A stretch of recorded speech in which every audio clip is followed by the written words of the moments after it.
Hope everything goes well for Sheets and the family. We probably won't see Sheets till at least Wednesday this week. Goldie does have his projections out. Goldie will, he always does his video, which is unbelievable. If you guys don't watch him, really, really informative. But the projections are the industry aggregate, and I think they're really valuable. And so keep an eye out for those. And then, of course, if you have the SaberSim plan with us, you can always use that as well. But Sheets going through a serious family thing right now, so we aren't going to have him for a little bit. Anyway, let's get into today's slate. It's a nice one. It's not nice. It's a little late gamer. Nothing crazy. Seems pretty obvious of what the chalk is going to be. But I do think there's plenty of ways to go. So we're going to get into it and go game by game as we can here. Let me just pull it up. All right, I'm using SaberSim as the tool we're going through, talking about the Yankees and A's. I am totally okay with Cortez. At this ownership, I think I might want to play somebody else. It seems like let's just say Cortez versus Hunter Brown. Now, while Cortez may succeed more often, I actually think Hunter Brown has a more achievable higher ceiling, and Hunter Brown is going to get roughed up every now and then here. If he can keep his walks down, though, same price range, and you're getting 1/20th the ownership on Hunter Brown that you are Cortez. So while Cortez is certainly in play, I don't think he's going to be as high of a priority as maybe he is for the field. I'm totally fine with him. We've also seen the A's be a little bit stubborn at times. Now, they still strike out. They still have a lot of flaws, but they do have some bats that can kind of annoy you. And I know it's hard to run on Cortez, but these guys will try it. So I'm just throwing it out there that maybe I'm just going to not move him down just because of the ownership, if nothing else. On the Yankees side, someone's going to have to explain to me why they're not more chalky. I am very, very high on the Yankees. I have them as one of the top stacks. I understand that this is not their A lineup. I understand that there's no Stanton, no Judge, and I understand they've been struggling. I know Sears has been better as of late. I think you put him against his former team, and I am just going to be all over the Yankees here. I really like them. I don't know if it's hard for me to when I like them and then I look and I go, well, what kind of a 5-man stack do I really want to build? Maybe you play them on FanDuel where they're also cheap and you only have to use 4 of them. But I do really like the Yankee stack tonight for what it's worth. Volpe, you might get Trevino up in the order tonight because the catching spot, depending on, assuming that Trevino does in fact catch, also a pitcher he used to catch in Sears. So I'm kind of into the idea of taking shots here with the Yankees, and I like the ownership. You can see that SaberSim has it a little lower than Goldie. I would trust Goldie's a little bit more because it's the whole industry aggregate, and obviously ownerships are going to change. It's still a long time before lock, but I'm into this Yankee stack. I can definitely get on board with it, and I think I'm going to have them as one of my most overweight stacks on the slate tonight. On top of it, jumping over to another screen, we're going to just take a quick look at the weather as it's so important this time of year. 73 degrees at Yankee Stadium with wind blowing out at 9 miles an hour. Definitely sounds like a pretty good spot for me. I'm not going to try and target the A's at all for hitters, but I do think you could play Ruiz, you could play Laureano, and you could play Rooker. Even Aguiar, I think you could throw in there, and you might have the Carlos Perez. I don't want to stack, but I do think you can get a lot of interesting cheap one-off bats, or maybe even a cheap mini stack if you're feeling a little frisky. All right, moving over to Kansas City and Chicago. This game is interesting because it seems like an obvious we'll stack the White Sox. Even though again Greinke doesn't walk anybody, tough to stack against. It's 80 degrees, but you do have 10-mile-an-hour winds blowing in from left. Maybe the lefties in this game would be a little bit more appealing. That's what I've got it as for the White Sox. I do have the lefties as I don't want to say full priorities, but they're definitely in play for me. I'm going to figure out exactly what I'm doing after this. But the main thing for me is when everyone else is getting off of Dylan Cease and playing Nestor Cortez instead, and I'm getting a third the ownership on Cease, I'm probably just going to be the kind of guy who plays Cease, especially in a favorable matchup. Real quick, do a BVP. The guys who will be in the lineup tonight, likely you might not get Hunter Dozier in there, so that might be 12 strikeouts and 21 at-bats gone. But you see the overall numbers, not a huge sample, but 81 at-bats with 32 strikeouts. That works out to a little over 40% strikeout rate. That's obviously awesome. I understand that that's, it's a small sample, but I do think that it's interesting to play some Cease tonight again when people are going to play these other guys, I think Cease is right there. I don't think he's a whole lot different, and his strikeout upside is immense. Also, the Royals can help get you out of trouble by chasing early in the count, finding themselves behind the count, etc. Again, not going for the full stack here as much, partially because everybody else will, partially because Greinke doesn't walk enough guys, and partially, you got a little bit of that wind blowing in. But I do think that they're too cheap.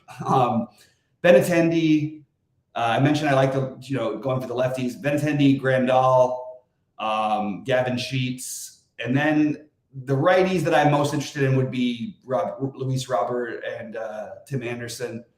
But I'm probably going to be avoiding full White Sox stacks and using them as pieces because they're going to be pretty owned. If you're going to fully stack them, I think you want to try and make sure to force in an Andrus or a Sheets just to try to get a little bit off the board because everybody's going to be pretty popular from their side. If you wanted to take some bats against Cease, I'm certainly not going to fault you for it. It's not what I'm intending to do. I would prefer the lefty, so I would go for the Pasquantino Melendez group, maybe even Nick Prado as a cheap option, but not a priority for me. I think there's better spots on the slate, although we've seen Cease get blown up at times. So certainly don't mind if you want to take that angle today. Yeah, so this is okay, so we're going to block this thing. All right. Yeah, what is this? Why isn't this? Okay. We're moving on here to the next one, Milwaukee, LA. I am not very high on either of these pitchers tonight. Peralta, not going to fault you for it. He's been good. He's got good enough stuff to get through a Dodger lineup that is, is still very strong. Not maybe what everyone remembers, but they're still a very strong lineup. I am not siding with. I don't think I'm going to be able to get to Peralta today. Too many other pitchers I'm interested in. I'm also not interested, especially in getting to Gonsolin. That may be a mistake. We're going to start seeing him stretched out a little bit more sooner. He hasn't looked great, but I do think that we might be able to start looking at Gonsolin pretty soon. No, I'm not doing this thing where the run pure people come after us. We just had people with death in the family in our company, and we're going to get people trolling us. Those run pure guys need to get themselves checked because this is absolutely unacceptable. I'm not going to talk about this stuff right now. Anyway, we're going to move on. All right, so I actually think that getting to some Dodger bats is not a terrible idea. I don't think you want to prioritize it, but again, it's a small slate. You're going to have to try and find ways to get a little bit different. And the Dodgers right at the top. Mookie makes a lot of sense. You got the shortstop eligibility over here. I think that makes a lot of sense. Freddie Freeman, Will Smith, Max Muncy. No real outlier names. Outman. All of these guys, I think individually are fine. Probably a mini stack for me at best. Don't really love going against Peralta. But I like the idea of getting a couple bats just to get off of some of the ownership, and you do have a really talented lineup that's going to be low owned. So I am kind of open to Milwaukee, but again, not a priority. Just there is a potential that Gonsolin could get blown up here. You have a really cheap Milwaukee. Well, you'll get some really cheap pieces of Milwaukee, I should say, that make the stack very doable. I don't think I'd want to necessarily full stack this one either, but a good hitting stadium. And I don't know what's going on today. And this is why do I hate them? When you consistently make blatantly racist comments and then try to disparage my character over months and have people try to Twitter bully and assassinate me, it's hard to like people after that. And I just think that they're just not my people. That's it. I don't really want to get into all of this stuff about the run pure. I don't know why this is happening today. Really, really annoying just to see it at all. All right, moving on to the Cubs and St. Louis. This is a wind type of game. So I actually think both pitchers are extremely in play. It's blowing right now. It's blowing in a little bit. Not a little bit. It's blowing in 13 miles an hour, but it's sort of more of a crosswind. 52 degrees though, certainly something that you want to should negatively affect the hitting. I like both these pitchers. I am going to have some Mikolas and some Stroman tonight. I don't know to what level. I think I'm actually going to be higher on Mikolas than I am Stroman. It's just a cheap option. I know he hasn't been good for us lately. I still believe at 6K, he's a profitable play in the long run, especially when you factor in the ownership. If this was a different time of year, a different time last year, if you saw this price, you'd see a guy at like 50, 60% ownership. especially against the Cubs team that, while they've hit the ball well, they strike out a lot, and it's good pitching. It's not good hitting weather. So I am going to be on the pitching, and I will have 0 hitting from this game. As of right now, that's the plan anyway. Maybe you can argue for a stolen base upside matchup, but I don't think it's going to be what I'm doing. The aforementioned Hunter Brown, I'm going to do what I do and always be well over the field on this guy while he's low owned. I do think he gets a little higher than the 2% because you see Goldie has him at 7. He could get up to close to 10 on this slate, but still will be significantly lower owned than the other players in his price range. He's immense talent, been in the 90s all of his games so far, pitch count wise. The problem is he can get a little wild, and if he's walking people, you're kind of in trouble here. The upside, though, outweighs all of that. I do think that playing him at lower ownership is something that I am willing to do, and I am going to take that gamble tonight, most likely, especially on a smaller slate. Feels like a perfect spot to try to play him instead of some of the 50% owned guys who are in a similar price range. I'm not getting to Sandoval. I do have Houston and the Angels both as secondary stacks that I think are totally reasonable. I like the idea of maybe, look, you have 2 pitchers that can get walk happy.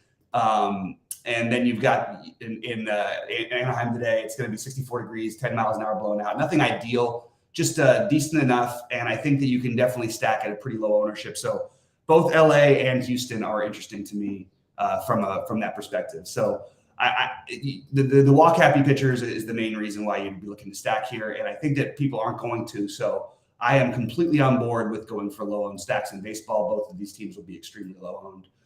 They're not priorities, like I said, but they are certainly guys I have on the outside looking in. Maybe I use them for some larger field, smaller buy-in type of stuff. I really like Logan Gilbert tonight. Don't feel like it's automatic. I mean, again, 20 times the ownership or 10 times the ownership of Hunter Brown, whatever it ends up. Can Hunter Brown outscore him at least 1 out of 10 times? Absolutely. I would say it's more like maybe 1 out of 3, if that, maybe not even that bad.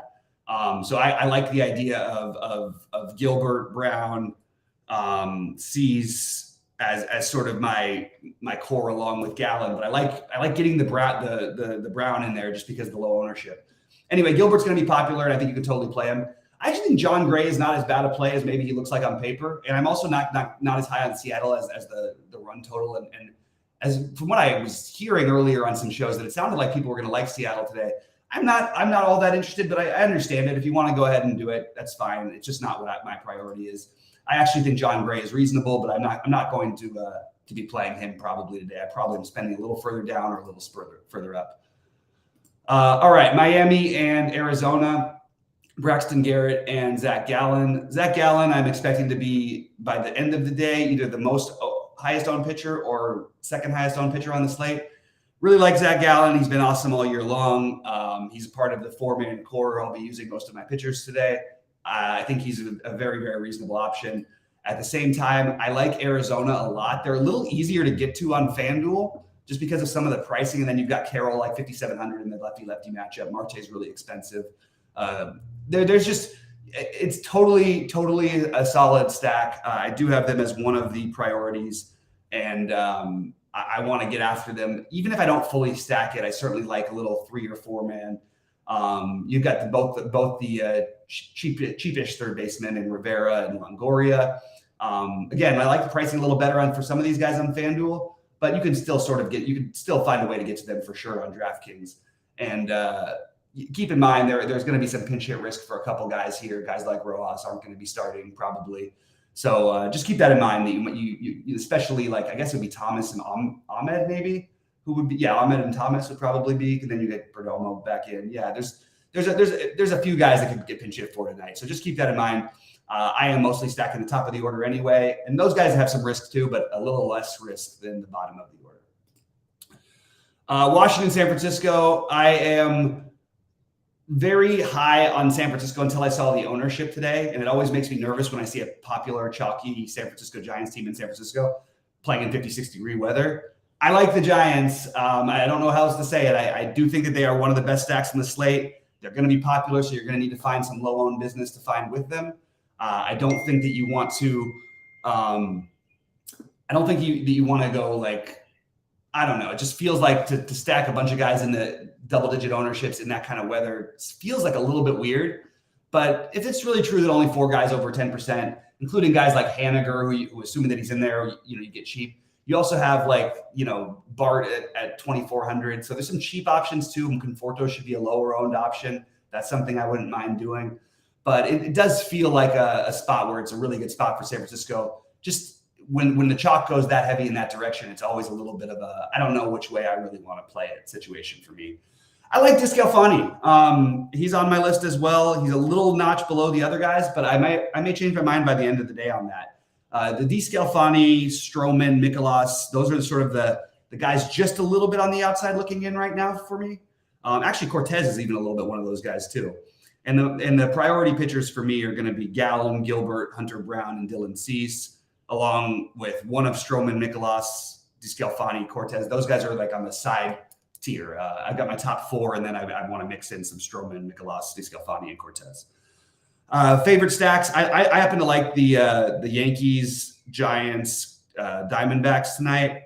And I think that the pieces you could use you could find some low-owned spots to use with them would be the Dodgers, Milwaukee, Houston, and LA, and then the White Sox lefties that are going to be somewhat popular, but a good spot for them. Anyway, please like and subscribe, guys. I appreciate everybody for tuning in the video. I'll get my content out. I'll show my early builds in the Discord a little bit later. I am going to post my core plays, and I will also post my bets of the day. We're on a little bit of a downswing in the NBA the last few days. It's been a tricky one. So hopefully we can pick it back up today. Anyway, we'll also talk live at 6 Eastern. Please like and subscribe, and we will see you guys at 6.